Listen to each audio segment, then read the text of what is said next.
দ্বিতীয় দিনের মতো আমাদের বোনাস দেবে এই দাবিতে আমরা দাঁড়াইছি। দ্বিতীয় কথা হলো আমরা 30 দিন কাজ করি, 30 দিনের বেতন দেবে।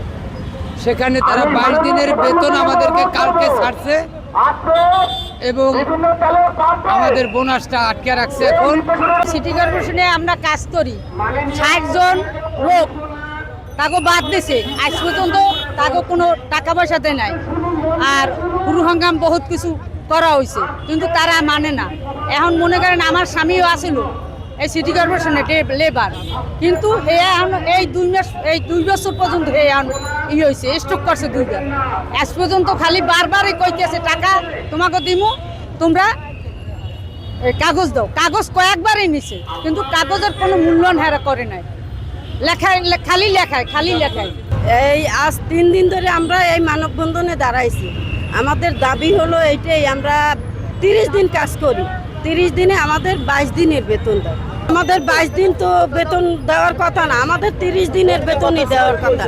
যাক, সেটাও আমরা মানিয়ে নিয়েছি, কিন্তু এই বছর একটা দিন এসে আমাদের বেতন তো দেবে দূরের কথা, আমাদের বোনাসও দেয় না।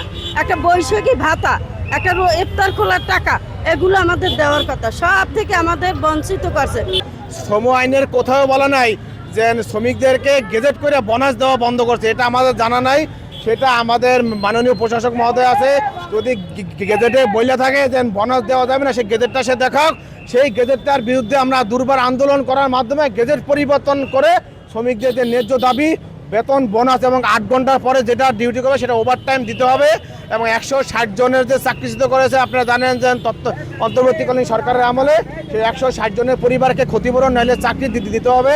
এটা যদি না দেওয়া হয়, আগামী কালকে থেকে আমরা সকল শ্রমিক সংগঠনের সাথে আমরা বৈঠক করে আগামী কালকে হতে পারে এরকম, আমরা চাই না এই বরিশাল শহরটা বিশৃঙ্খলা তৈরি হোক, আমাদের এরকম কর্মসূচি হতে পারে। কালকে থেকে আমরা অনির্দিষ্টকালের জন্য আমরা ময়লা যেই সমস্ত আমরা পরিষ্কার করে শহরটারে দুর্গন্ধ মুক্ত রাখি, আমরা সেই সমস্ত ময়লা পরিষ্কার করা বন্ধ রাখবো। আমরা রাজপথে থাকবো।